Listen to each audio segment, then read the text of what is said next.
যেন মানুষ বলতে পারে ওরে বাবা 3 দেশের টাইটেল নিয়ে আসা হুজুর। কয় দেশের? 3 দেশের 4 দেশের টাইটেল নিয়ে আসা হুজুর। হুজুরদের নামের শেষে একটা করে টাইটেল লাগানো লাগে। মাহমুদাবাদী। একজন বলছে উনি মাহমুদাবাদী কি করে হইল? আমি বললাম বোন নাম মাহমুদা। বোন নাম কি? হয়তো বা হইতে পারে, শিওর না, কারণ বক্তা কবির বিন সামাদ আল আজাদি আল কুতুবি আল রব্বানি নামের শেষে টাইটেল আল জিহাদি, জিহাদ করিস কোনে মিছিল হলি তো ওর পা দেখা তো দূরের কথাই লেখাই দেখা যায় না। আছে না নাই? নামের শেষে কবির বিন সামাদ জিহাদি। কিসের জিহাদি? কোনদিন তো মিছিলেও দেখলাম না। কোথায় জিহাদ করেছেন? এই ঠিক না বেঠিক? কথা বললি একটু গায়ে পড়বে, আমার গায়ে পড়বে, কই এর কি করবো? বলা ছাড়া তো উপায় নেই, কারণ আপনারা দিচ্ছেন টাকা, আমার করতে বউ আছে, ফাঁকি দেওয়ার তো সুযোগ নেই। আছে ও আমার ভাইয়েরা। সুতরাং এই যে নামের শেষে বিভিন্ন টাইটেল, বিভিন্ন ডক্টরেট ডিগ্রি সামনে পিছনে, এগুলো দিয়ে জান্নাত পাওয়া যাবে না, পাওয়া যাবে না। অনেকেই বলতে পারবেন যে হুজুর আপনার নাই কবির বিন সামাদ, আপনার টাইটেল নাই, ডিগ্রি নাই, এই জন্যই কথা বলছেন না। অবশ্যই পড়াশোনা করতে হবে, এটা ফরজ কাজ। আপনি টাইটেল অর্জন করবেন, সেটা যেন দুনিয়ার জন্য না হয়, অহংকারের জন্য না হয়। মনে থাকবে? সেটা যেন দুনিয়ার জন্য না হয়। আপনার মসজিদের ইমাম হতে পারে দাখিল পাস, হতে পারে আলিম পাস, হতে পারে কোরআনের 3 পারার হাফেজ। আপনি কোরআনের পরিপূর্ণ হাফেজ, এর অর্থ এই না যে ওই ইমামের পিছনে আপনি দাঁড়াতে পারবেন না, ওই ইমামকে নিয়ে আপনি সমালোচনা করবেন সে কিসের ইমাম, 3 পারার হাফেজ। বলা যাবে এই কথা? আল্লাহ রাব্বুল আলামিন তাকে ইমামতির জন্য কবুল করেছেন। সুতরাং তার পিছনে ইক্তেদা করেন, তার পিছনেই দাঁড়িয়ে যান। হতে পারে আপনার থেকে ওই আপনি 30 পারার হাফেজ আর উনি 3 পারার হাফেজ, আমলিয়াতের দিক থেকে হয়তো ওই লোকটাই আল্লাহর কাছে অনেক বড়। ঠিক না বেঠে? এইভাবে তে কমার বেশি আমরা সবাই পাপী, নিজের পাপের বাটখারাতে অন্যেরই পাপ মাপি।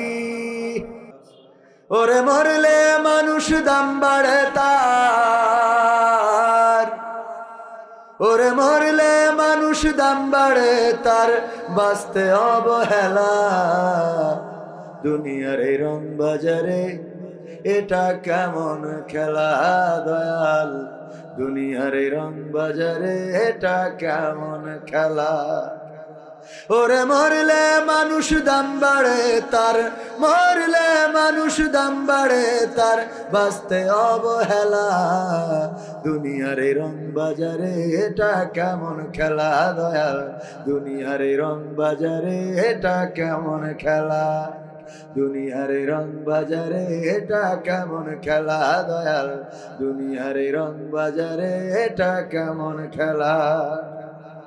বাঁচতে মানুষ কেউ বলে না লোকটা বড় ভালো, মরলে বলে তার মরাতে বড় ক্ষতি হলো দয়াল, বড় ক্ষতি হলো। ঠিক না বেঠে? বাঁচতে মানুষ কেউ বলে না লোকটা বড় ভালো, মরলে বলে তার মরাতে বড় ক্ষতি হলো দয়াল, বড় ক্ষতি হলো। ওরে দেখতে আসে স্বজন সুজন, ওরে দেখতে আসে স্বজন সুজন, ডোবে যখন বেলা।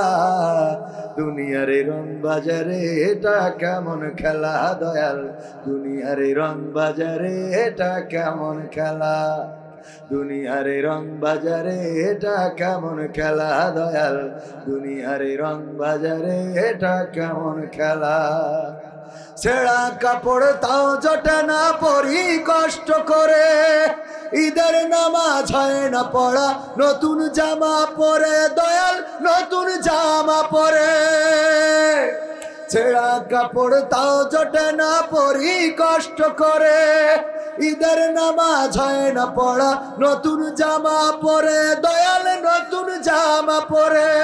ওরে নতুন কাপড় জুটবে জানি, ওরে নতুন কাপড় জুটবে জানি, ফুরাইলে বেলা।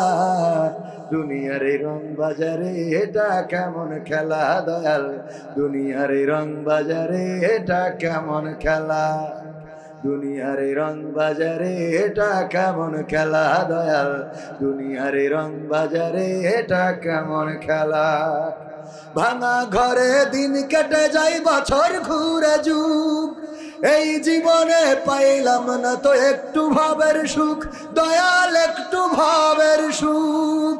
ভাঙা ঘরে দিন কেটে যাই বছর ঘুরে যুগ, এই জীবনে পাইলাম না তো একটু ভাবের সুখ, দয়াল একটু ভাবের সুখ। ওরে মরলে আসে ঘর বানাতে, ওরে মরলে আসে ঘর বানাতে, করে না অবহেলা। দুনিয়ার রং বাজারে এটা কেমন খেলা দয়াল, দুনিয়ার রং বাজারে এটা কেমন খেলা, দুনিয়ার রং বাজারে এটা কেমন খেলা দয়াল, দুনিয়ার রং বাজারে এটা কেমন খেলা। ওরে মরলে মানুষ দাম বাড়ে তার, ওরে মরলে মানুষ দাম বাড়ে তার, বাঁচতে অবহেলা। দুনিয়ার রং বাজারে এটা কেমন খেলা দয়াল, দুনিয়ার রং বাজারে এটা কেমন খেলা, দুনিয়ার রং বাজারে এটা কেমন খেলা দয়াল, দুনিয়ার রং বাজারে এটা কেমন খেলা। আরেকটু জোরে বলা যাবে না? আরেকটু জোরে। গোপালপুর যুব সমাজের উদ্যোগে আয়োজিত তৃতীয় বার্ষিক ঐতিহাসিক তাফসিরুল কোরআন মাহফিলের শ্রদ্ধা ভাজন সভাপতি জনাব মোহাম্মদ মুহিবুল আলম বিপু সাহেব, আমার পাশেই বসা, দামাত বারকাতুহুম, আল্লাহ রাব্বুল আলামিন আমার ভাইজানকে নেক হায়াত দান করুন, বলেন আমিন। এছাড়া প্রধান অতিথি হিসাবে থাকার কথা মহেশপুর উপজেলা বিএনপির সভাপতি জনাব মোহাম্মদ মাহদি হাসান রনি, উনি আসছিলেন, চলে গেছেন ব্যস্ততার জন্য। ওনাদের তো মাহফিল এখন অনেক বেশি, প্রতিদিন অনেকগুলো, আমাদের থেকে বেশি। টাকা নিলে অনেক বড় লোক হতে পারত, কিন্তু দেয়া লাগে, ঠিকই না? খালি আসতে হয় আর দিতে হয়। এছাড়া আরও অতিথি হিসেবে থাকার কথা দবিরউদ্দিন বিশ্বাস, যিনি মহেশপুর উপজেলা বিএনপির সাধারণ সম্পাদক। এছাড়া আরও থাকার কথা জিয়াউর রহমান জিয়া, যিনি সাংগঠনিক সম্পাদক মহেশপুর উপজেলা বিএনপি। আজকে মোটামুটি বিএনপি দিয়ে ভরা, ঠিক কিনা? তো মাহফিল বিএনপিরা করবে, জামাতরা করবে, হেফাজতরা করবে, এটাই তো ঠিক, ঠিক না? সব দলের লোক কোরআনের মাহফিলে থাকার দরকার আছে না নাই? তো বিএনপিরা যদি এরকম কোরআনের মাহফিল আয়োজন করে, কোরআনের মাহফিলে পৃষ্ঠপোষকতা করে, আমরা তাদের পিছনে থাকতেও কোনো অসুবিধা, কিন্তু বন্ধ করলে আমরা জামাত ইসলাম হইলেও মানতে রাজি, কথা কয় না। কোরআনের মাহফিল যারা বন্ধ করবে, যদি জামাত হয় মানতে রাজি আছি না? মানবো না। আর অন্য দল তো আর নাই, তার কবে সত্য কোথায়? ক্ষমতায় কেউ। ও প্রধান বক্তা চলে এসে বলে দেবো, প্রধান বক্তা তো আসবেই, আসতে তো হবে। আলহামদুলিল্লাহ প্রধান বক্তা চলে এসেছেন।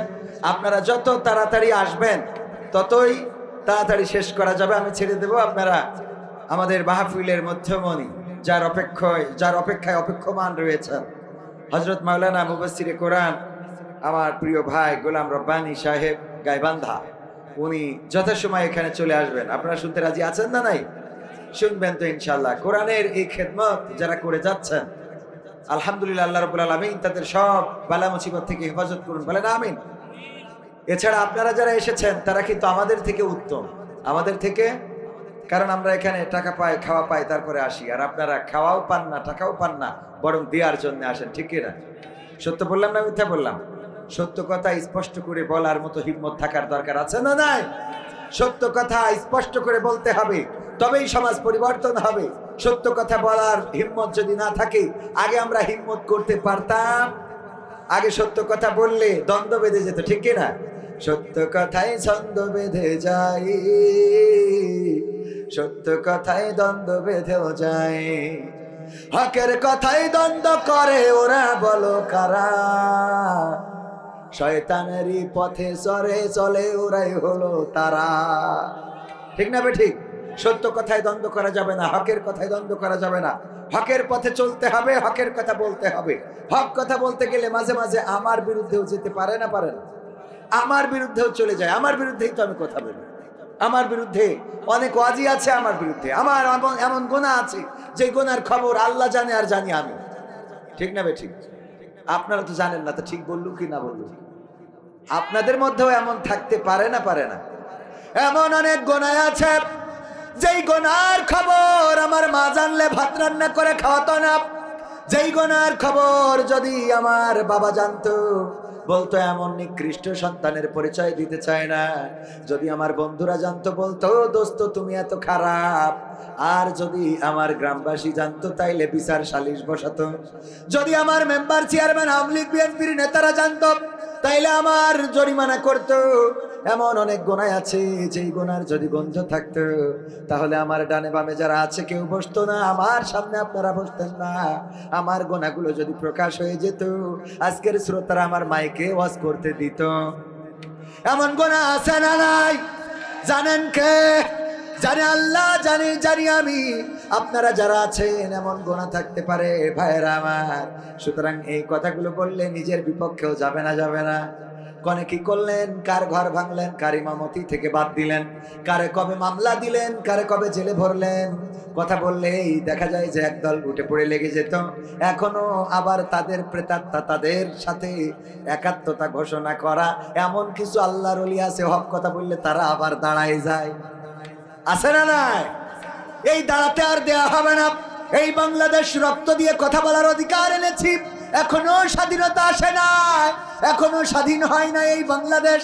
যারা মনে করে 5 তারিখে স্বাধীনতা এসেছে, না, স্বাধীনতা আসে নাই। বরং আমার ভাইয়েরা তারা রক্ত দিয়ে শহীদ হয়ে দেখিয়ে গিয়েছেন কোন পথে স্বাধীনতা আনতে হবে, সেই রাস্তাটা ক্লিয়ার করে দিয়ে গিয়েছে। ঠিক না বেঠে? এখনো স্বাধীনতা আসে নাই। স্বাধীনতা সেই দিন আসবে যেই দিন বাংলার জমিনে, আল্লাহর জমিনে আল্লাহর দিন বাস্তবায়িত হবে, যেদিন সংসদে কোরআন কায়েম হয়ে যাবে, যেদিন রাষ্ট্র পরিচালনা করা হবে কোরআন দিয়ে, যেদিন আমার বিএনপির ভাইয়েরা, জামাতের ভাইয়েরা, হেফাজতের, জাসদের যত দলের লোক আছে না কেন সবাই মেনে নিবে আমরা যেই দল করি না কেন আল্লাহর আইন দিয়ে দেশ চালাতে হবে। আল্লাহর আইন দিয়ে যখন দেশ চলবে, তখন প্রকৃত অর্থে দেশের স্বাধীনতা আসবে। ঠিক না বেঠে? আল্লাহর আইন ছাড়া শান্তি কখনো আসতে পারে না। যে যে জিনিসটা তৈরি করেছে তার মধ্যে, তার চিন্তা চেতনার মধ্যে, আইফোন যে তৈরি করেছে আইফোনের জন্য একরকম চার্জার, যে স্যামসাং তৈরি করেছে তার জন্য আর এক রকম, যে আলাদা আরো বাটন ফোন তৈরি করেছে তার জন্য আর এক রকম। এখন বাটন ফোনের ওই গোলপিন দিয়ে যদি আইফোনের ওই পাশার মধ্যে ঢুকায় রাখেন আর হুজুরের কাছে দোয়ানেন, বলেন দেখি আইফোনে কিয়ামত পর্যন্ত চার্জ হবে নাকি? কথা কয় না হবে? মেশিন স্টার্ট করার জন্য হ্যান্ডেল দিয়েছে, আপনি সেই হ্যান্ডেল লাগানোর মতো জায়গা আছে, আপনি ওখানে না লাগাইয়ে যেই পাশে পাম্প ওই পাশে লাগাই সারাদিন ঘুরান। আর হুজুরের কাছে এসে বলেন, কবির বিন সামাদ আপনার আব্বাও বক্তা ছিল, আপনিও বক্তা, এই যে 50 টাকা দিলাম দোয়া করে দেন যেন মেশিনটা স্টার্ট হয়ে যায়। কবির বিন সামাদ কেন? যদি দিলওয়ার হুসাইন সাইদি রাহিমাহুল্লাহ উনি যদি থাকতেন, উনার দোয়া নিলেও কি স্টার্ট হওয়া সম্ভব নাকি? তেমনি ভাবে এই বাংলার জমিন, আল্লাহর জমিন, এই দুনিয়া যিনি দিয়েছেন, তিনি দুনিয়া চালানোর জন্য কোরআন দিয়েছেন। মানুষ কিভাবে চলবে, কিভাবে বলবে, কিভাবে খাবে, কিভাবে পড়বে, কিভাবে চলবে, সব কথাগুলো কোরআনে আল্লাহ রাব্বুল আলামিন বলে দিয়েছেন। আল্লাহ রাব্বুল আলামিনের বলা কথা আর আল্লাহ রাব্বুল আলামিনের বলা নিয়ম, দেওয়া নিয়ম নীতি যদি কেউ অনুসরণ করে, তবেই শান্তি চলে আসবে। কেমন করে শান্তি চলে আসবে? উদাহরণ অনেকবার দিয়েছি, আজকেও দিই। যদি কবির বিন সামাদ জেনা করে অথবা ধর্ষণ করে, শাস্তি কি? হ্যাঁ, কি করবে? বিয়ে দেবে? পাখামো কি করবে? আমার সভাপতি জানে, মাজা পর্যন্ত গাড়ি দিয়ে কুপান, বোঝা গেছে তো আঞ্চলিক ভাষা। মাজা পর্যন্ত মাটিতে পুঁতে দাও, তারপরে সবাইকে আহ্বান, আগে আহ্বান করো সবাইকে, গ্রামের মানুষ, এলাকার মানুষ, সমাজের মানুষ, মহেশপুরের মানুষ, বিএনপির নেতা, জামাত, জাসদ, বাসদ, হেফাজত, আওয়ামী লীগের নেতা সব এসে দাঁড়িয়ে যাবে। কবির বিন সামাদ ধর্ষণের মামলার আসামি প্রমাণিত হয়েছে সাক্ষ্য প্রমাণ দিয়ে, এবার মাজা পর্যন্ত গেড়ে দেওয়া হলো। তারপরে এই যে ক্যামেরাগুলো মিডিয়া এসেছে, অনেকগুলো ক্যামেরা, এই ক্যামেরাগুলো চারিদিকে তাক করা হবে। আর যারা লাইভ প্রচার করেছে ফেসবুক, ইউটিউবে, এইগুলো প্রচার করা হবে। বাংলাদেশের 71টা টিভি, 72টা টিভি, 73টা টিভি, যত টিভি আছে। এবং আমার দেশ নতুন করে চালু হয়েছে না হয় নাই? আমার দেশ চালু হয়েছে নতুন করে। এই ফ্যাসিবাদী সরকার আমার দেশের কণ্ঠরোধ করেছিল। এই ফ্যাসিবাদী সরকার ইসলামিক টিভি, দিগন্ত টিভির কণ্ঠরোধ করেছিল। মিডিয়ার কোনো স্বাধীনতা ছিল না, সংবাদের কোনো স্বাধীনতা ছিল না। ভালো করে স্বাধীনভাবে কেউ নিউজ করতে পারতো না। হক কথাগুলো যেই পত্রিকাগুলো লিখতো, এমনকি আমার সোনার বাংলা দৈনিক সংগ্রামের সম্পাদক, সোনার বাংলার নয় দৈনিক সংগ্রামের সম্পাদক আমাদের প্রিয় ভাই আল মাহমুদ, সম্ভবত আমি ভুলে যাচ্ছি ওনার নামটা, মাহমুদুর রহমান ভাইয়ের ভাই, ওনাকে পর্যন্ত নির্যাতন করা হয়েছে না হয় নাই?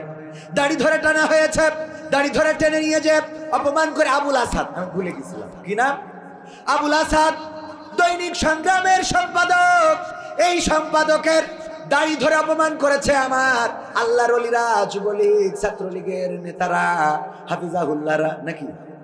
আহারে এখনকার কোন মুক্তিযোদ্ধা 14 গ্রামে কুমিল্লায় তারে গলায় জুতার মালা পরাইছে, ওরে বাবা খুব খেপা খেপে গেছে। আসলে ওরে কিন্তু মুক্তিযোদ্ধা হিসেবে জুতার মালা পরাই নাই। কথা কি বোঝা গেছে? কথা কয় না। এই যদি কোনো ইমাম জেনা করে, যদি কোনো ইমাম কোনো প্রবাসীর বর সাথে মানে ধরা খায়, বলেন দেখি ওর সামনে আর ইমামতি দেওয়া যাবে? ওর চুল কামানো জায়েজ আছে না নাই? জুতা মারা জায়েজ আছে না নাই? মাজা পর্যন্ত গাড়ি দিয়ে ইট মারা জায়েজ আছে না নাই? এখন যদি আমি বলি আমার ইমামের সাথে দুর্ব্যবহার করা হয়েছে, কথাটা কি ঠিক হলো নাকি? যেই মুক্তিযোদ্ধা নামের একজন ব্যক্তি, উনি 16টা বছর মানুষকে জ্বালিয়েছেন, মুক্তিযোদ্ধা করে দেশ এনে দেবেন ভালো কথা, কিন্তু দেশ এনে দিয়ে যদি আগুনের মধ্যে ফেলাতে চান তা তো মানবো না। কথা কয় না মানবো?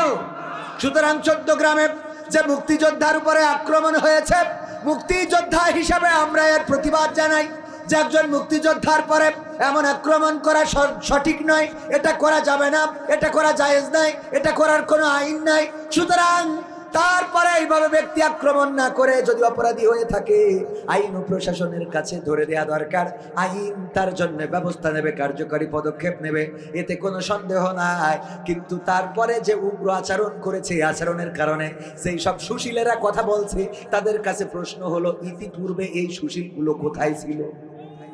কথা কয় না, ওরা কোথায় ছিল? এতদিন কথা বলেন, কারণটা কি? ঠিক না বেঠে? এতদিন কথা বলে নাই। আমার আবুল আসাদকে যখন দাড়ি ধরে টান দেওয়া হলো, কথা বলে নাই। আমার কোরআনের খাদেমদেরকে যখন ডান্ডা বাড়ি পরানো হলো, হাসপাতালের বিছানায় যেই বৃদ্ধ মানুষটা দৌড়ানোর শক্তি নাই, তার পায়ে ডান্ডা বেড়ি, হাতে হাত করা, আর ওই যে হাসপাতালের খাটের যে লোহা আছে, যে ব্যারিকেড আছে, ওর মধ্যে দিয়ে লক করে রাখা, এর থেকে নিকৃষ্টতম আচরণ আর কিছু থাকতে পারে নাকি? আল্লামা দেলোয়ার হুসাইন সাইদি দলমত নির্বিশেষে সবার প্রিয় ভাজন একজন ব্যক্তি রাহিমাহুল্লাহ চিরজন্মের মতো বিদায় নিলেন। এই মানুষটা মারা যাওয়ার পরেও তার জানাজাটা ঢাকা শহরে করতে দেয়া হয় নাই। দিয়েছে? দেয় নাই। বরং গায়েবানা জানাজা যারা পড়েছে, গুলি চালিয়ে শহীদ করা হয়েছে, মামলা দেয়া হয়েছে, হামলা করা হয়েছে। এমনকি অনেকের বাবা মারা গেছে, মা মারা গেছে, জেলখানা থেকে প্যারোলে মুক্তি পেয়েছে। মুক্তি পাওয়ার পরে যখন জানাজায় এসেছে, জানাজায় দাঁড়িয়েছে, পায়ের ডান্ডা বেড়িটাও খোলা হয় নাই। বলেন ঠিক কি না? ঠিক না বেঠে? ও আমার ভাইরা, এই জন্য কথা যখন বলবেন, সবার অধিকার রক্ষায় কথা বলতে হবে। আমি কবির বিন সামাদ বলতে চাই, যদি কোনো আওয়ামী লীগের পরে অন্যায় আচরণ হয়, প্রতিবাদ করব। যদি কোনো বিএনপির নেতার পরে অন্যায় আচরণ হয়, বিএনপির কর্মীর পরে অন্যায় আচরণ হয়, প্রতিবাদ করব। যদি কোনো হিন্দুর পরে আচরণ হয়, প্রতিবাদ করা যাবে না। হ্যাঁ, হিন্দুর পরেও যদি অন্যায়ভাবে কোনো আচরণ, তাদের পরে অন্যায়ভাবে জুলুম করা হয়, তাদের প্রতি কোনো জুলুম, এই বাংলাদেশের আইন প্রশাসন শুধু নয়, দেশের মানুষ, আমার সন্তান, আমার বাবাও যদি করে, প্রতিবাদ করব। কারণ অন্যায় করার জন্য মুসলমানদেরকে সৃষ্টি করা, অন্যায় করানোর জন্য সৃষ্টি তো করাই হয় নাই, বরং অন্যায় ঠেকানোর জন্য সৃষ্টি করা হয়েছে। বলেন ঠিক কিনা? ওয়ালতাকুম মিনকুম উম্মাতুন ইয়াদউনা ইলাল খায়র ওয়া ইয়া'মুরুনা বিল মা'রুফ ওয়া ইয়ানহাউনা আনিল মুনকার। আল্লাহ রাব্বুল আলামিন সুন্দর করে সব কথা সবিস্তারে বর্ণনা করে দিয়েছেন পবিত্র কোরআনে। কি করবেন, কি করবেন না, আপনাদের কেন সৃষ্টি করা হলো? আপনাদের কাজ হলো সৎ কাজের আদেশ দিবেন, অসৎ কাজে বাধা প্রদান করবেন। আপনারাই হলেন এই পৃথিবীর সর্বোত্তম উম্মাত। বলেন সুবহানাল্লাহ। সৎ কাজে আদেশ দেওয়ার লোক কি আছে? আছে মানে কি? সৎ কাজের আদেশ দিত আমার তাবলীগওয়ালা ভাইয়ারা। ওরা বাবা ঘরে ঘরে যেত, তারপরে মানুষদেরকে ডাকতো আসো মসজিদের দিকে, নামাজ শেষ হয়ে গেলে উঠে পরে বলতো সবাই বসে যাবেন, কোরআন হাদিস থেকে বয়ান হবে, বহুত ফায়দা হবে। সেই ফায়দা হওয়া লোকেরা নিজেরা 4 জনে জবাই করে বসে আছে, কথা কয় না। সৎ কাজের আদেশ দিতে দিতে নিজেরাই অসৎ কাজে লিপ্ত হয়ে গেছে এবং অসৎ কাজের চূড়ান্ত সীমা অতিক্রম করেছে। আজ পর্যন্ত বাংলাদেশে ওরা বলে আমরা নিরীহ মুসলমান, আমরা অন্যায় করি না, আমরা রাজনীতি বুঝি না, কোন দলের সাথে আমাদের সম্পর্ক নাই, মসজিদে খাই মসজিদে ঘুমাই, আল্লাহর মেহমান, নিজের পকেটের টাকা খরচ করে মানুষদেরকে কোরআনের পথে ডাকি, মানুষদেরকে নামাজের জন্য ডাকি, দাঁড়িয়ে রাখার জন্য বলি। আসলে এই সত্য খেদমতের জন্য, ইসলামের খেদমতের জন্য অনেক কষ্ট তারা করেছেন। রাতের পরে রাত, দিনের পরে দিন, 40 দিন, 1 চিল্লা 2 চিল্লা 3 চিল্লা, বছরের পর বছর স্ত্রীর সাথে, শীতের সময়ও স্ত্রীর সাথে কাটায় না, মসজিদে ওই ঠান্ডা মেঝেতে শুয়ে থাকে আর মানুষদেরকে আহ্বান করে আসো নামাজের দিকে, দাড়িটা রাখো, পাঞ্জাবিটা পরো, মেসওয়াক করো, খাওয়ার শেষে মিষ্টিটা খাও। মারামারির কথা বলে না, কথা তো ভালো কথা, কিন্তু এমন কি হয়ে গেল যারা মারামারি, অন্যরা আন্দোলন করে ইসলাম কায়েম করতে চাই, এটাই পছন্দ হয় না, অথচ নিজেদের আধিপত্য বিস্তার করাকে কেন্দ্র করে 4 জনে জবাই করে বসে থাকলো। বলেন ঠিক কিনা? শয়তান ঢুকেছে না ঢোকে নাই? শয়তান ঢুকেছে কারণ সঠিক পথে না থাকলে শয়তান গ্রাস করে নাই। কোরআন হাদিসের সঠিক পথে যদি না থাকে শয়তান তো বসে নাই। আর আমি বলি শয়তানের মতো ধৈর্য আল্লাহ যদি আমাদের দিত তাইলে এই সমাজটা আরো ভালো হয়ে যেত। শয়তানের ধৈর্য আছে না নাই? দেখেছেন কখন কত ধৈর্য দেখেছেন? এই আপনার আমার কথা বুঝছেন না? মনে হয় আঞ্চলিকতা দিয়ে বলা লাগবে নাকি এটা বললে হবে? শয়তানের ধৈর্য বোঝেন কিনা আমি বুঝাই দিই। শয়তান এত ধৈর্য, আমার ভাইজান মাহফিলের সভাপতি ধরে নেন, উনি একজনের টার্গেট করেছে যে ওরে নামাজ পড়াবে, খেয়ে মসজিদে আসে না, অনেক চেষ্টা করতেছে নামাজ পড়াবে, দাড়ি রাখাবে, টুপি পরাবে, পাঞ্জাবি পরাবে, এই চেষ্টা করতেছে মনে করেন 2 মাস 3 মাস 4 মাস 1 বছর বুঝাইলো, কিন্তু তারপরে মসজিদ মুখী হইল না। বলেন ওই সভাপতি আর কি ওর কাছে যাবে? 1 বছরের মধ্যে যদি না আসে তোর জাহান্নামে তুই যা, আমার মাসুদ ভালো হলো না, ঠিক না বেঠে? বলবে যে মাসুদ ভালো হলো না, ওর পিছনে আর মেহনত করে কাজ নাই। কিসের মেহনত? আর মেহনত করতে চায় না। আমার মতো মানুষও এই কাজটাই করবে, যতই বড় হুজুর আমি দাবি করি। আমি তো দাবি করি না, আপনারা অনেকেই বলে যে হ্যালো কবির বিন সামাদ হুজুর বলছেন, আমি হুজুর না, আমি কবির বিন সামাদ। এরপরের লাইন বলে, ঠিক আছে না? এখন আমি হুজুর হয়ে পারি নাই, আমি কবির বিন সামাদ বলছি। অনেকেই বলে পোস্টারে কি লিখবো, বললাম খালি লিখবেন কবির বিন সামাদ, আর কিছু দরকার নেই। আমার ওমর রাদিয়াল্লাহু তাআলা আনহু, ওসমান রাদিয়াল্লাহু তাআলা আনহু, আলী রাদিয়াল্লাহু তাআলা আনহু, আবু যর গিফারি রাদিয়াল্লাহু তাআলা আনহু, এমনি ভাবে যত সাহাবী আছে, মুআজ রাদিয়াল্লাহু তাআলা আনহু, আনাস রাদিয়াল্লাহু তাআলা আনহু, সামনে পিছনে কোনো টাইটেল আছে নাকি? কথা কয় না? আছে। টাইটেল দিয়ে ওই পারে মুক্তি পাওয়া যাবে না। কয়েকদিন আগেও দেখলাম আজহারি ভাই বলছেন, এই হাদিসটা পড়ার সময় আমি অনেক কান্না করেছি। আজহারি ভাই বলছেন এবং নিজে বলতে যেও কান্না করেছেন, সেটা হলো আল্লাহ রাব্বুল আলামিন পরকালের ময়দানে 3 শ্রেণীর মানুষ দিয়ে জাহান্নাম উদ্বোধন করবে। তার মধ্যে প্রথম শ্রেণী হলো একজন শহীদ। একজন কি? শহীদ। এই শহীদটাকে তাকে দিয়ে জাহান্নাম উদ্বোধন করা হবে। যখন বলা সে বলবে আল্লাহ আমি তো তোমার রাস্তায় শহীদ হয়েছিলাম, কেন আমাকে জাহান্নামে দেয়া হবে? আল্লাহ রাব্বুল আলামিন বলবেন তুমি শহীদ হয়েছিলে এই জন্য, তুমি আল্লাহর পথে যুদ্ধ করেছিলে, যেন মানুষেরা তোমাকে বড় বীর পুরুষ বলে, তোমাকে বড় বীর মুজাহিদ বলে, যেন তোমাকে নেতা বলে, যেন তোমার দাম বেড়ে যায়, মান বেড়ে যায়। এই কারণে তুমি লড়াই করেছিলে, আর যার জন্য দুনিয়ায় তোমাকে সবাই শহীদ বলেছে, পরকালে তোমার আমলের খাতাটা শূন্য। 2 নম্বর হলো আলেম। যদি ভুল না বলি, হয়তো উল্টো পাল্টা হতে পারে, হয় আলেম আগে নাই শহীদ আগে, যেটাই হোক না কেন। আবার কেউ বললেন না হুজুর উল্টো বলি ফেলিছে। তবে এই 3 শ্রেণী, এর মধ্যে 2 নম্বর ব্যক্তি হলো একজন আলেম, যে আলেম অর্জন করেছে, পড়েছে, বাংলাদেশে পড়েছে, মদিনায় পড়েছে, মক্কায় পড়েছে, আজারে পড়েছে, উগান্ডায় পড়েছে। কথা কয় না? যেন মানুষ বলতে পারে ওরে বাবা 3 দেশের টাইটেল নিয়ে আসা হুজুর। কয় দেশের? 3 দেশের 4 দেশের টাইটেল নিয়ে আসা হুজুর। হুজুরদের নামের শেষে একটা করে টাইটেল লাগানো লাগে। মাহমুদাবাদী। একজন বলছে উনি মাহমুদাবাদী কি করে হইল? আমি বললাম বোন নাম মাহমুদা। বোন নাম কি? হয়তো বা হইতে পারে, শিওর না, কারণ বক্তা কবির বিন সামাদ আল আজাদি আল কুতুবি আল রব্বানি। নামের শেষে টাইটেল আল জিহাদি, জিহাদ করিস কনে, মিছিল হলি তো ওর পা দেখা তো দূরের কথাই লেখাই দেখা যায় না। আছে না নাই? নামের শেষে কবির বিন সামাদ জিহাদি, কিসের জিহাদি? কোনদিন তো মিছিলেও দেখলাম না। কোথায় জিহাদ করেছেন? এই ঠিক না বেঠিক?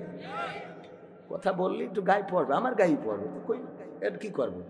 বলা ছাড়া তো উপায় নেই, কারণ আপনারা দিচ্ছেন টাকা, আমার করতে আছে, ফাঁকি দেওয়ার তো সুযোগ নেই। আছে ও আমার ভাইয়েরা। সুতরাং এই যে নামের শেষে বিভিন্ন টাইটেল, বিভিন্ন ডক্টরের ডিগ্রি সামনে পিছনে, এইগুলো দিয়ে জান্নাত পাওয়া যাবে না, পাওয়া যাবে না। অনেকেই বলতে পারবেন যে হুজুর আপনার নাই কবির বিন সামাদ, আপনার টাইটেল নাই, ডিগ্রি নাই, এই জন্যই কথা বলছেন। না, অবশ্যই পড়াশোনা করতে হবে, এটা ফরজ কাজ। আপনি টাইটেল অর্জন করবেন, সেটা যেন দুনিয়ার জন্য না হয়, অহংকারের জন্য না হয়, মনে থাকবে? সেটা যেন দুনিয়ার জন্য না হয়। আপনার মসজিদের ইমাম হতে পারে দাখিল পাস, হতে পারে আলিম পাস, হতে পারে কোরআনের 3 পারার হাফেজ। আপনি কোরআনের পরিপূর্ণ হাফেজ, এর অর্থ এই না যে ওই ইমামের পিছনে আপনি দাঁড়াতে পারবেন না, ওই ইমামকে নিয়ে আপনি সমালোচনা করবেন সে কিসের ইমাম, 3 পারার হাফেজ। বলা যাবে এই কথা? আল্লাহ রাব্বুল আলামিন তাকে ইমামতির জন্য কবুল করেছেন। সুতরাং তার পিছনে ইক্তেদা করেন, তার পিছনেই দাঁড়িয়ে যান। হতে পারে আপনার থেকে ওই আপনি 30 পারার হাফেজ আর উনি 3 পারার হাফেজ, আমলিয়াতের দিক থেকে হয়তো ওই লোকটাই আল্লাহর কাছে অনেক বড়। ঠিক না বেঠে? এইভাবে তে কমার বেশি, আমরা সবাই পাপী, নিজের পাপের বাটখারাতে অন্যেরই পাপ মাপি। ঠিক না বেঠে?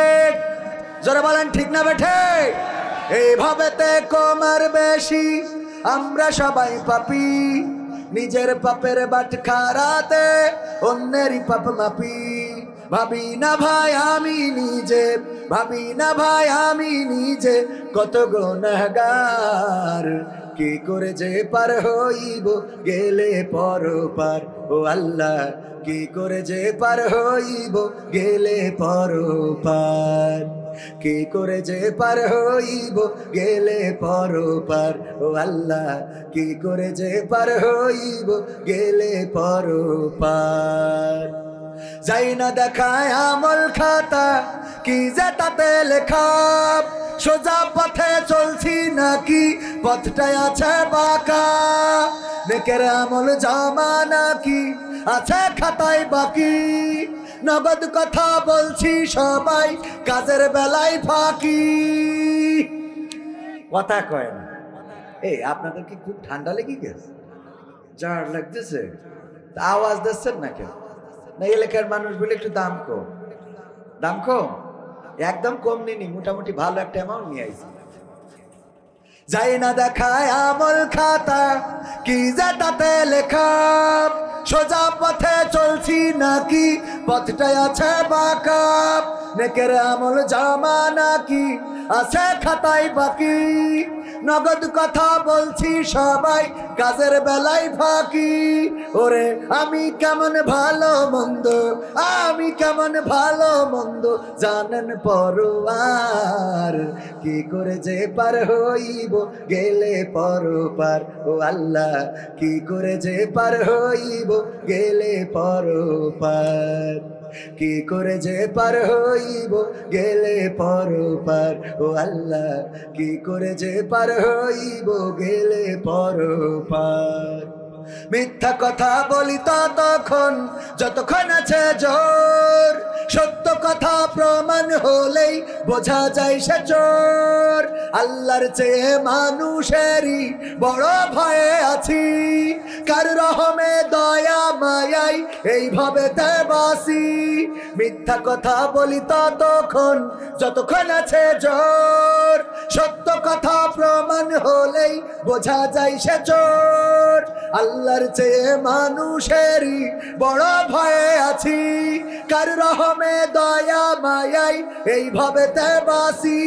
ওরে যাই ভুলে যাই তারি কথা, যাই ভুলে যাই তারি কথা, আজব সব কারবার, কি করে যে পার হইব গেলে পরপার। ও আল্লাহ, কি করে যে পার হইব গেলে পরপার, কি করে যে পার হইব গেলে পরপার, ও আল্লাহ কি করে যে পার হইব গেলে পরপার। এইভাবেতে কমার বেশি আমরা সবাই পাপী, নিজের পাপের বাটখারাতে অন্যেরই পাপ মাপি। ভাবি না ভাই আমি নিজে, ভাবি না ভাই আমি নিজে কত গুনাহগার, কি করে যে পার হইব গেলে পরপার, ও আল্লাহ কি করে যে পার হইব গেলে পরপার। আর একটু জোরে বলা যাবে না? ওগো আমার ভাইরা, তাইলে 2 নম্বর ব্যক্তি হলো আলেম, অনেক বড় আলেম, মানুষটাকে সম্মান করে শ্রদ্ধা করে। এই মানুষটাকে দিয়ে জাহান্নাম উদ্বোধন করা হবে।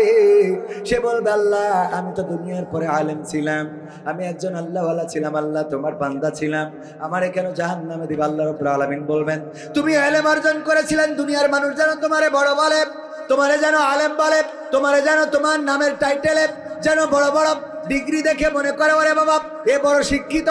এই কারণে দুনিয়ার পরে তোমারে ডক্টর, তোমারে ইঞ্জিনিয়ার, তোমারে মাস্টার, তোমারে প্রফেসর, তোমারে অধ্যাপক সব বলেছি। দুনিয়ায় শোধ হয়ে গেছে, এখন পরকালে তোমার জন্য কিছু অবশিষ্ট নাই। 3 নম্বর ব্যক্তি হলো দানবীর। কি বীর? দানবীর, যারা দানকারী। অনেকেই দান করে নাম ফুটানোর জন্য, মানুষ যেন বলে অমুক করে বাবা এত বড় দানবীর, এত টাকা দেয়, এত পয়সা দেয়, এই করে তাই করে, অমুক করে তমুক করে। এই কথা বলার জন্য তুমি দান করেছিলে, আর তোমার দানের বিনিময়ে দুনিয়ায় তোমাকে দানবীর হিসাবে চিনেছে, কিন্তু আমি আল্লাহর কাছে তোমার সবকিছু শূন্য হয়ে গেছে। সুতরাং তুমি জাহান্নামে চলে যাও। সিদ্ধান্তটা কার? সিদ্ধান্তটা কার?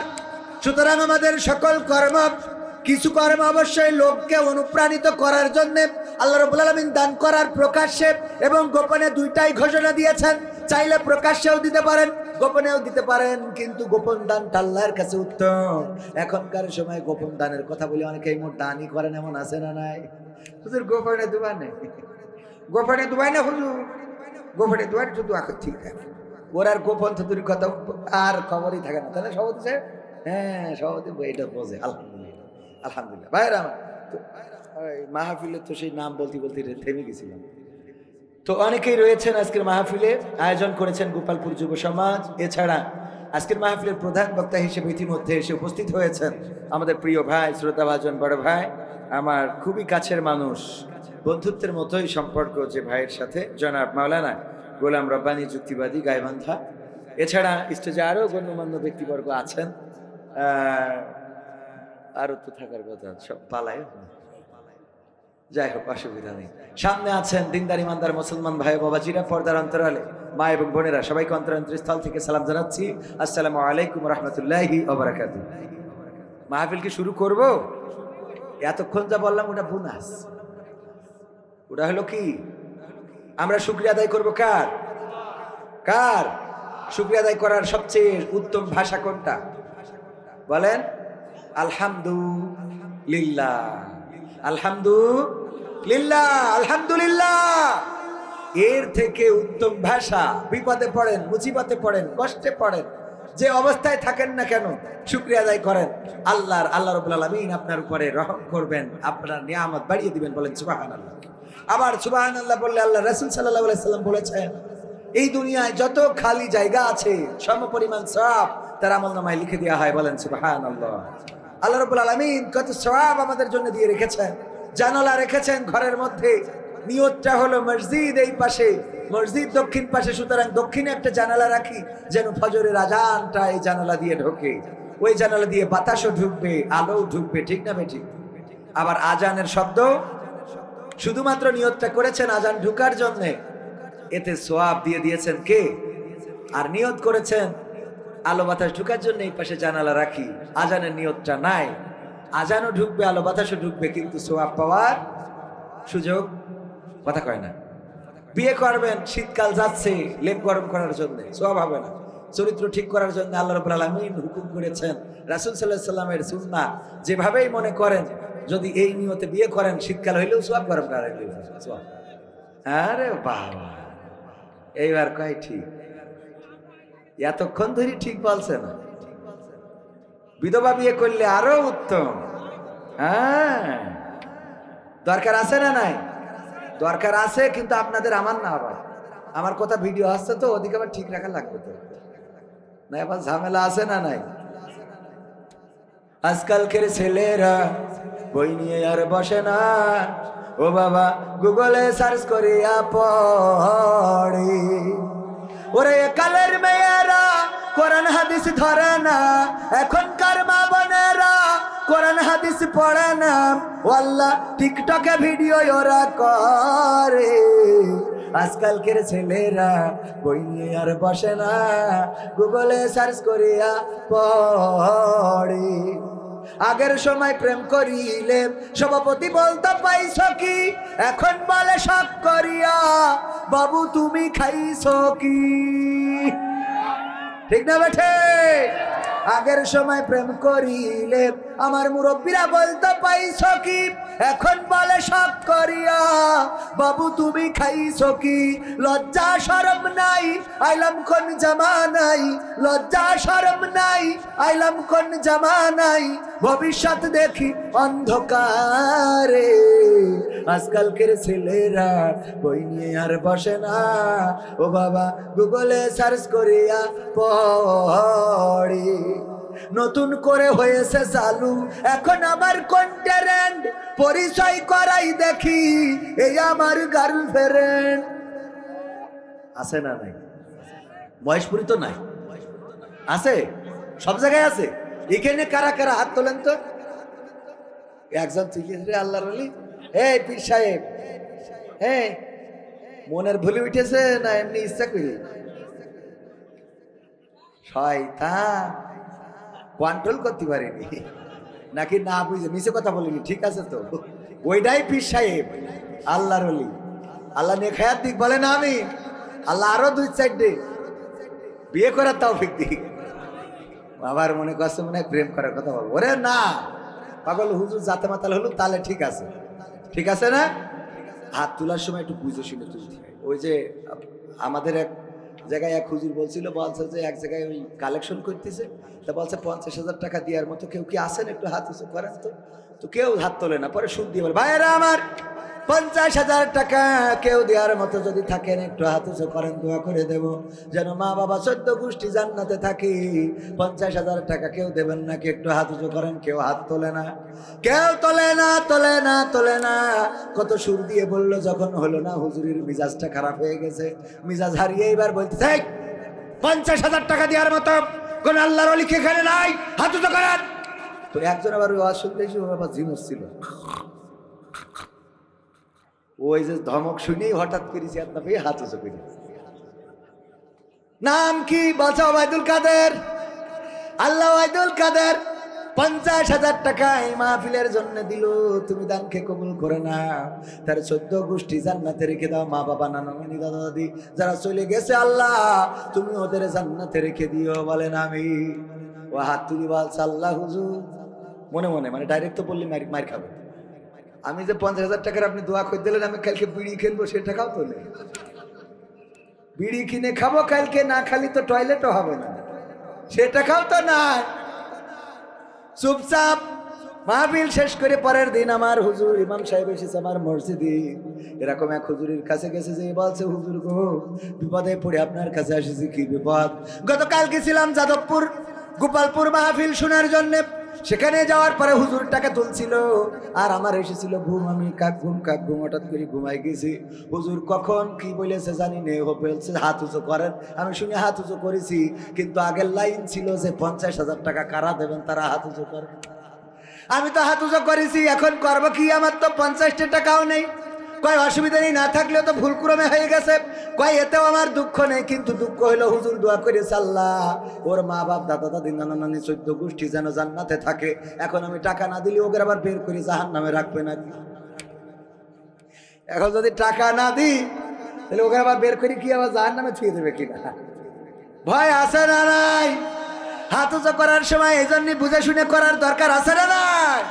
আমার যুবক যারা, আমার যুবকেরা, তরুণেরা, কিশোরেরা, তোমাদের বড্ড ভালোবাসি। তোমাদের ভালোবেসেই আমার গান, তোমাদের ভালোবেসে আমার নাটক, তোমাদের ভালোবেসেই আমার রস, তোমাদের ভালোবেসেই আমার পদচারণা, তোমাদের ভালোবেসেই তোমাদের কাছে আসি, তোমাদের কাছে যায়। আমার যুবকেরা, আল্লাহর পথে চলতে হবে, নামাজি হতে হবে, রোজাদার হতে হবে, দাড়িটা রাখতে হবে, টাকনুর উপরে কাপড় পরতে হবে, সৎ কাজের আদেশ দিতে হবে, অসৎ কাজে বাধা দিতে হবে। মনে কি থাকবে? মনে কি থাকবে? কয়েকটা কাজের কথা অনেকগুলো বলে ফেলেছি, যদি একেবারে 5টা কাজ আপনাদের দিই, করতে রাজি আছেন? রাজি আছেন? কোন কোন যুবক হাত উঁচু করেন তো, 5টা কাজ দেবেন। নারায়ে তাকবীর, আল কোরআনের আলো, আল হাদিসের আলো, আমার নেতা তোমার নেতা, নারায়ে তাকবীর। আল্লাহর নবী বলেছেন, পরকালের ময়দানে আদম সন্তান 5টা প্রশ্নের উত্তর না দেয়া পর্যন্ত কদম উঠাতে পারবেন। আব্দুল্লাহ ইবনে আব্বাস রাদিয়াল্লাহু তাআলা আনহু থেকে বর্ণিত হাদিস, রাসূলের চাচা ছিল আব্বাস এবং চাচাতো ভাই আব্দুল্লাহ থেকে বর্ণিত হাদিস রাদিয়াল্লাহু তাআলা আনহু বলছেন, আল্লাহর নবী বলেছেন, পরকালের ময়দানে কোনো আদম সন্তান 5টা প্রশ্নের উত্তর না দেয়া পর্যন্ত তার কদম উঠাতে পারবে না।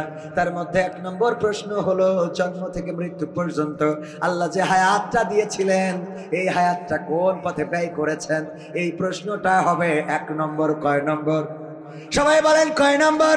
1 নম্বর প্রশ্ন আল্লাহ বলেই দিয়েছেন, আল্লাযী খলাকাল মাউতা ওয়াল হায়াতা লিয়াবলুয়াকুম আইয়ুকুম আহসানু আমালা ওয়া হুয়াল Azizul Gafur.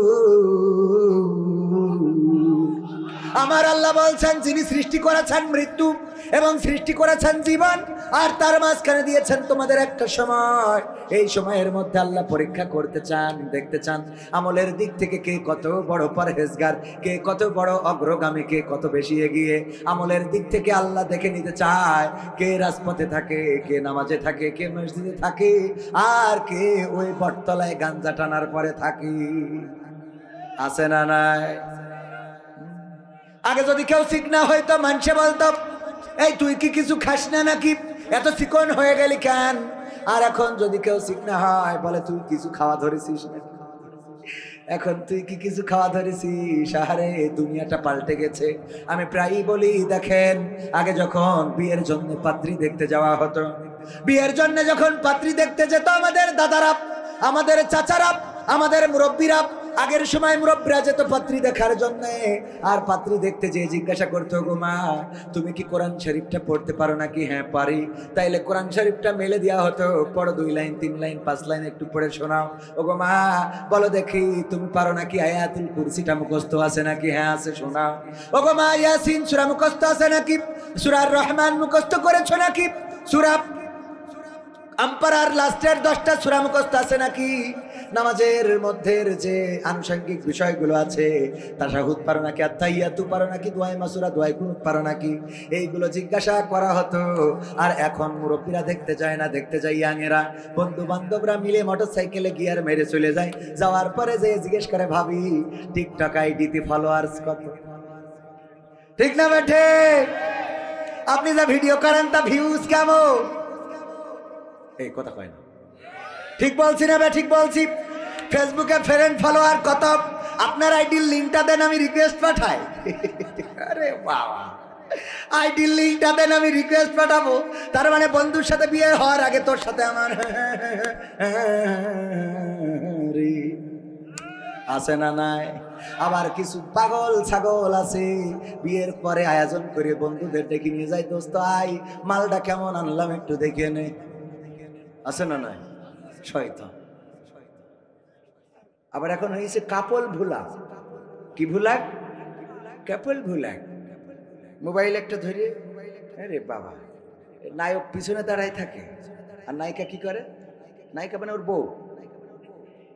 Hi guys, hi guys, তোমরা সবাই কেমন আছো? আমার কথা কি শুনতে পাচ্ছ? শুনতে পেলে তোমরা কমেন্ট করে জানাও। আজকে আমাকে কেমন লাগছে দেখো তো। হ্যাঁ অনেক ভালো লাগছে না? হ্যাঁ আমি আজকে তোমাদের, ওই যে আমার পিছনে কে দাঁড়িয়ে আছে বলো তো, আজকে তাকে ক্যামেরার সামনে এনেছি, আমার পাগলটা দাঁড়িয়ে আছে। আছে না নাই? কাপল ভোলা। আর ও দেখে ডলার আসতেছে মাসে মাসে, পিছনে দাঁড়ায় থাকে পাগল। হ্যাঁ এই যে কবির বিন সামাদ জয়েন করেছে, হ্যাঁ কবির বিন সামাদ,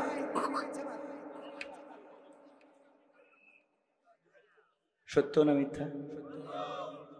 এইগুলো করে আমি বলি যে এই মেয়েটা যার স্ত্রী এইভাবে কাপড় ভুলা করলো আর উড়ান্ত কিস, ফ্লাইং কিস বলে, ইংরেজিতে আমি ভালো বুঝি না, আপনারা বুঝতে পারেন। আর এখন নাম বলার ক্ষেত্রেও তো সাবধান, অনেক নাম বলবো পরের দিন দেখো অনলাইন গরম হয়ে যায়।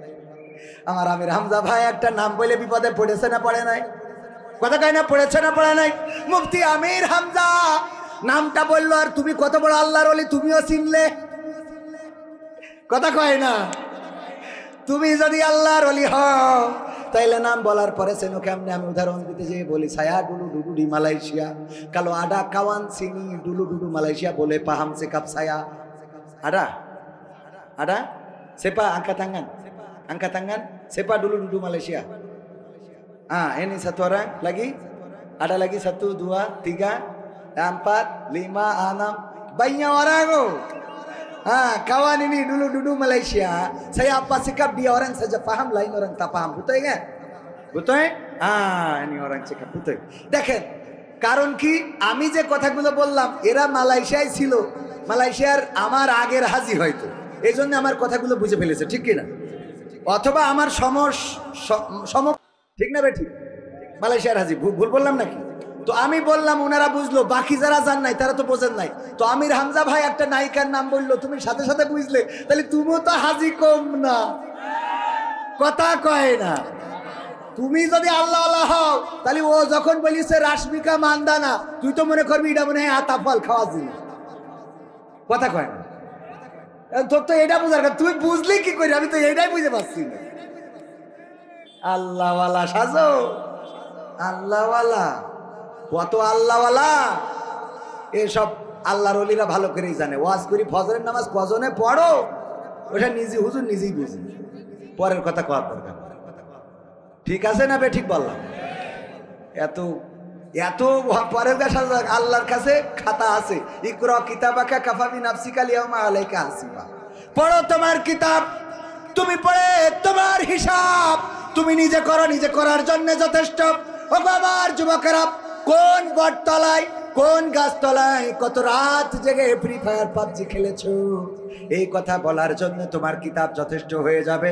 শুধু তাই নয়, সূরা ইয়াসিন আল্লাহ বলেছেন, আল ইয়াওমা নাখতিমু আলা আফওয়াহিহিম ওয়া তুকাল্লিমুনা আইদিহিম ওয়া তাশহাদু আরজুলুহুম বিমা কানু ইয়াকসিবুন। আমার আল্লাহ বলছেন, ওগো আমার বান্দারা শুনে নাও, ওগো যাদবপুরবাসী, ওগো মহেশপুরবাসী, ওগো গোপালপুরবাসী, ওগো নারীরা, ওগো পুরুষেরা, ওগো হিন্দুরা, ওগো মুসলমানেরা, ওগো আমার বান্দারা, তোমরা শোনো, ওই পরকালের ময়দানে আমি তোমাদের মুখে আঠা লাগিয়ে দেব, তোমাদের মুখটা বন্ধ করে দেব, তোমাদের হাতের জবান খুলে দেব, তোমাদের পায়ের জবান খুলে দেব, তোমাদের চোখের জবান খুলে দেব, তোমাদের হাত পা চোখ কান নাক মুখ সব জবান যখন খুলে দেব, তারা তোমাদের কৃতকর্মের সাক্ষ্য দিয়ে দেবে। আর বিচার করার জন্য এটা আল্লাহর জন্য অনেক সহজ পন্থা। কথা কি বোঝা গেছে? এখানে যদি সিসিটিভি থাকে, আজকের এই মাহফিলে আমরা যারা এসেছি, আসার কারণে যদি এটা অপরাধ হয় আর আগামী কালকে যদি আইন হয়ে যায়, গোপালপুরের মাহফিলে যারা ছিল গড়ের সবার নামে মামলা দাও। এখানে যদি ক্যামেরা থাকে, আমার ক্যামেরা তো আমার দিকে, আপনাদের ক্যামেরাগুলো যদি আপনাদেরও ভিডিও নেয়, বলেন দেখি, যদি আপনি বলেন খাবার চত্বরে দাঁড়াইও যে না আমি ছিলাম না, ওই উনি বলবে যে ওই মাহফিলে যে ক্যামেরা ফুটেজ আছে ওই ফুটেজ দেখবো যে তুমি ছিলে না খাবার চত্বরে দাঁড়াই বলে ওলা আপনি, ঠিক না বেঠিক? ভিডিও যদি থাকে ওই ফুটেজ দেখলি তো এনাফ, ঠিক না বেঠিক? তুমি কত বড় আল্লাহওয়ালা, তোমার ফুটেজে দেখা হবে, ফুটেজে পাওয়া যাবে তুমি কত বড় পরহেজগার, কত বড় তাহাজ্জুদ গুজারি। ওই যে আমাদের এক ভাই বলেছিল, একজনের দেওয়ার ভাই থাকে মালয়েশিয়া বা অন্য কোনো দেশে প্রবাসী, আর ভাবির সাথে দেওয়ারের সাথে ওরে বলে যে বউ আমার যেমন তেমন, ভাবি আমার মনের মতন রে, আছে না নাই? আবার ভাবিও গাই, স্বামী আমার যেমন তেমন, দাঁড়ায় আমার মনের মতন রে। এই দাওরার সাথে মনে করেন বেকায়দা সম্পর্ক। এই বেকায়দা সম্পর্ক গ্রামের মানুষ জেনে ফেললো যে না, এই সম্পর্ক তো চলতে দেওয়া যায় না। এইবার যেদিন ভাবির কাছে, ভাবির ঘরে ঢুকবে, আমরা ধরবো, ধরে উত্তম মাধ্যম দিয়ে সোজা করে দেব। কারণ ভাইয়ের সম্পদ কেন নষ্ট হবে? তাড়াতাড়ি করে সিদ্ধান্ত নিয়েছে গ্রামের লোক। যখন দেওয়ার ঢুকেছে, দরজা আটকাইছে, ও পাশে ছিল বেড়া ফাঁকা, ওই বেড়ার পিছন দিয়ে, এরা তো জানে না যে বের হওয়া যায়, বের হয়ে এসে যায় নামাজ বিছাই তাহাজ্জুদের সিজদায় পড়ে আছে দেওয়ার সাহেব। ওরা এই ঘরে ঢুকে যখন ওই ঘরে পায়নি, তাড়াতাড়ি এসে ওর ঘরে ঢুকে দেখে সিজদায় টাইনি তুলিছে, বলছে আমি চতুর্থ আসমানে পৌঁছে গেছি। টানা টানি করো কেন? তুই তো আল্লাহওয়ালা ভালোই জানি, তাহাজ্জুদ গুজারি এই রাত 4টার সময় সিজদায় পড়ে আছিস, অসুবিধা নেই, ওঠ, একটু কথা আছে। কিসের কথা? নামাজের মধ্যে এইভাবে টেনে তোলা জায়েজ নেই। কয় টেনে তো তুলবো না, কথা ঠিক আছে, কিন্তু আমার দুঃখ হইল তুই তো এত বড় পরহেজগার হুজুর আল্লাহওয়ালা, তোর স্যান্ডেল জুড়া কেন ভাবির খাটের নিচে? মানে তাড়াতাড়ি বেরোলে কি জুতো নিয়ে যায়? কথা কয় না, জুতো নিয়ে যায়। তুমি আল্লাহওয়ালা ভাবির খাটের নিচেই কেন তোমার স্যান্ডেল জুড়া? এই জন্য বড় বড় আল্লাহওয়ালা, বড় বড় পরহেজগার, ওই পরকালেও বলবে আল্লাহ আমি ভালো লোক ছিলাম, ইমানদার ছিলাম, আমি কবির বিন সামাদ বলবো আমার মতো পরহেজগার কেউ ছিল না। আল্লাহ কত তাহাজ্জুদ পড়েছি, কত রোজা রেখেছি, আল্লাহ তুমি তো জানো না আমি কত বড় হুজুর ছিলাম। আল্লাহ তখন আল-ইয়াউমা নাখতিমু আলা আফওয়াহিহিম ওয়া তুকাল্লিমুনা আইদিহিম ওয়া তাশহাদু আরজুলুহুম বিমা কানু ইয়াকসিবুন। এই কাজটা আল্লাহ তখনই করবেন, মুখে আটা লাগাই দেবে, দেওয়ার পরে বলবেন ঠিক আছে হাতের জবান খুলে দিলাম। এই হাত বলবে আল্লাহ এই হাত দিয়েও রাশমিকা মান্দানা দেখতো, ক্লিক করতে পেলে করতে। কথা কয় না, এই বলবে না, বলবে না, কবিরটা বলবে, আপনাকে এটা বলবে না, তো আপনাদেরটাও বলবে। তাহলে বলেন ঠিক না বেঠে? ওগো আমার ভাইয়েরা, পরিমণি দেখতো চায়ের দোকানে, সেই চায়ের দোকানে বসার কারণে আপনার জবান বলা লাগবে না, বরং আপনার চোখ বলবে আল্লাহ সকালবেলা এসে 3 ঘন্টার একখান সিনেমা না মেরে বাড়ি যেত না। ওর বউ কত করে বলিছে তাড়াতাড়ি এসে আসে না। শীতের রাত যখন সিরিয়াল শুরু হয়ে যেত, সিনেমা শুরু হয়ে যেত, পরিমণি, রুনা লাইলা, তারপরে ওই যে ঐশ্বরিয়া রায়, কারিনা কাপুর, এদের ওই সিনেমা আর ওই যে ব্রাইন ছাড়া নাচ, কত সুন্দর করে এরকম করে নাচতো। ওইগুলো দেখে বউ একা একা ল্যাপ গরম করতো, তাও আসতো না। এই কাজ ওই বান্দা করতো। আল্লাহ তুমি এরপরে যা করার করো।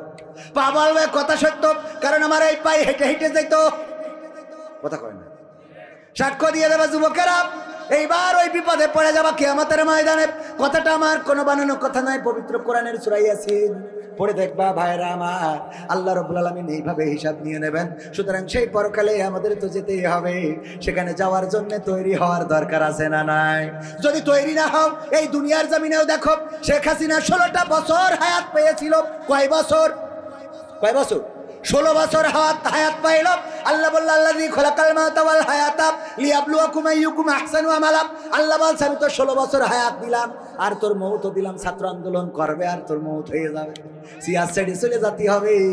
এই 16টা বছরে দেখতে চাই আমলের দিকে কত প্রতিযোগিতা করতে পারিস, কিন্তু এই 16 বছরে আল্লাহর ওলি শয়তানের দিকে খালি আগাইছে আর আগাইছে। ঠিক না বেঠে? এই 16 বছর হায়াতে জিন্দেগিতে ভালো কাজ না করার ফল হলো এই বাংলাদেশটা। তার বাবা সংগ্রাম করে বলেছিল এবারের সংগ্রাম স্বাধীনতার সংগ্রাম, এবারের সংগ্রাম মুক্তির সংগ্রাম। তোমাদের যা কিছু আছে তাই নিয়ে শত্রুর মোকাবেলায় প্রস্তুত থাকো।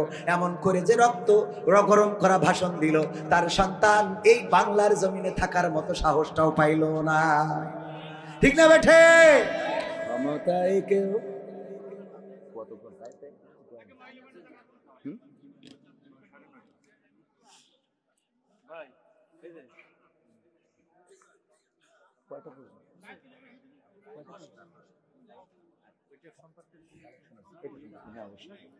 ওগো আমার ভাইরা, আসুন আসুন, যেই কথা বলছিলাম, ক্ষমতার চেয়ার চিরদিন থাকে, একটা সময় দেওয়া হয়, সেই সময়টা উনি মাহফিলের সভাপতি। এই মাহফিলটা সুন্দর করে সব দিক ব্যালেন্স করে যদি বাস্তবায়ন করতে পারেন তবেই সার্থকতা। আর যদি এই মাহফিলে কোনো অনাকাঙ্ক্ষিত পরিস্থিতি হয় তাইলে উনার দায়িত্ব আছে না নাই? কথা কয় না, আছে না নাই? আমাদের জননেত্রী শেখ হাসিনা 16টা বছর পেয়েছিলেন। এই 16 বছর যদি খেদমত করতেন আল্লাহর পথে, ইসলামের পথে, কোরআনের পথে, আল্লাহ তার রাসূলের পথে, তাইলে ফাঁসিও হইলেও অন্তত বাংলাদেশের জমিন ছাড়া লাগতো না। বলেন ঠিক কিনা? যারা আল্লাহর পথে আছে তাদের ফাঁসি হয়েছে, জীবন চলে গিয়েছে, হাসতে হাসতে ফাঁসির কাষ্টে ঝুলে পড়েছে, তবুও বাতিলের কাছে মাথা নত করেছে। কথা কয় না? করেছে না? করে নাই, বরং তারা আজকে আবার সম্মানিত হয়েছে না হয় নাই? আমার শেখ হাসিনা বলল ডক্টর ইউনূস আর খালেদা জিয়ার পদ্মা সেতুর পর থেকে টুস করে ফেলে দিতে হবে, আর আল্লাহ রাব্বুল আলামিন বলল তোর চেয়ারে আমি ওকে দুইজনের বসাই দেব। দিয়েছে না দেয় নাই? ক্ষমতায় কেউ স্থায়ী হয় না, হোক না সে হাসিনা কিবারে না, সে আরটা চিরকাল থাকে না।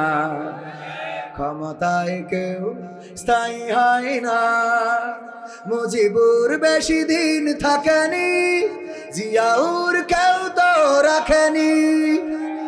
একজন একভাবে গিয়েছেন, আর একজন এই দেশে শান্তি আনতে চেয়েছেন, কিন্তু তারপরেও তাকে রাখা হয় নাই। মুজিবুর বেশি দিন থাকেনি, জিয়াউর কেউ তো রাখেনি, এরশাদ চলে গেছে পৃথিবী ছেড়ে, এরশাদ চলে গেছে পৃথিবী ছেড়ে, কেউ আজ তার কথা কয় না। ঠিক না বেঠে? ক্ষমতায় কেউ স্থায়ী হয় না, হাসিনা ক্ষমতা ধরে রাখতে আয়না ঘর বানিয়েছিল, জনগণের রোশন হলে দাদার দেশে পালিয়ে গেল। হাসিনা ক্ষমতা ধরে রাখতে আয়না ঘর বানিয়েছিল, জনগণের রোশন হলে দাদার দেশে পালিয়ে গেল। ডিবি হারুনের পাশে আর, ডিবি হারুনের পাশে আর পরিমণিদের দেখা যায় না। ঠিক না বেঠে? ক্ষমতায় কেউ স্থায়ী হয় না, হোক না সে হাসিনা কিবারে না, সে আরটা চিরকাল থাকে না। কথা ঠিক বললাম না বেঠিক বললাম? এই চেয়ারটারও একটা সময় আছে, 5 বছরের মেয়াদ। যদি কেউ চেয়ারম্যান হয়, এমপি হয়, মেম্বার হয়, যদি কেউ প্রধানমন্ত্রী হয়, জোর করে ক্ষমতা রাখা যায়। কিন্তু দুঃখজনক হলেও সত্য যে তাহাজ্জুদ পড়ে ভোট নিয়ে ক্ষমতায় গেলেও আল্লাহ রাব্বুল আলামিনের কাছে নামাজ কবুল না হইলে ক্ষমতা চেয়ার টেকে না। ঠিক না বেঠিক? কথা কয় না? ঠিক না বেঠে? আর আগামীতে কোনো তাহাজ্জুদ পড়ে আর ভোট নিয়ে যাবে? ভোটও জনগণের অধিকার, এই অধিকার যেন সৎ পাত্রে দিতে পারে, তার পছন্দের প্রার্থীকে দিতে পারে, সেটা নিশ্চিত করার দরকার আছে না নাই? আগের সময় কেমন ভোট হতো? আল্লাহর ওলি আমাদের এক মুরব্বী দাদা অনেক কষ্ট করে লাঠি ভর দিয়ে দিয়ে সকালবেলা ভোটের মাঠে পৌঁছাইছে। পৌঁছানোর পরে বলছে, বাবা আমার নাম্বারটা কি দেখে দাও, কার সিট কুট দাও, যাই সিলটা মেরিয়ে আসি। বলছে আপনি রওনা দিয়েছেন কখন? ফজরের নামাজ পড়েই তো রওনা দিলাম। বলছে আমরা তো সে তাহাজ্জুদ পড়ি কাম সেরে ফেলেছি, আপনি তো আইছেন ফজর পড়ি, আমরা তো তাহাজ্জুদ পড়ি লাগিয়েছি, সে তো তেশমারা সারা। তাহলে কি করা যায়? নোকে একটু কালি লাগিয়ে দাও, না হইলে পুত্রবধূ রাগ করবে। কালি লাগিয়ে দিয়ে যখন যাচ্ছে বলছে, চাচা শোনেন, আবার যেন শাশিরে কষ্ট দিয়ে পাঠাইয়েন না। বলছে কেন, তোমার শাশির ভোটও কি দিয়ে গেছে? বলছে যে হ্যাঁ, বুঝতে পারিনি তো, মনে করছে কি বোঝে না বোঝে মুরব্বী। বলছে হ্যাঁ হ্যাঁ হ্যাঁ শাশিরটাও হয়ে গেছে। তোমার দেখো তাহলে তোমার শাশি কত বড় নেম খারাপ গো। আরে আল্লাহ ওর জাহান্নামে রাখুক, গো জাহান্নামে রাখুক, ওর সাথে আমি জাহান্নামে জান্নাতেও যেতে চাই না। আল্লাহ কত বড় নেম খারাপ। আল্লাহ তোমার চাচা কি হয়েছে? এত দুঃখ কেন শাশির পরে? দুঃখ হবে না কেন? আজ মরি গেছে 16টা বছর হয়ে গেল, তুই এসে ভোটটা দিয়ে গেছিস, তা আমার সাথে দেখা করতে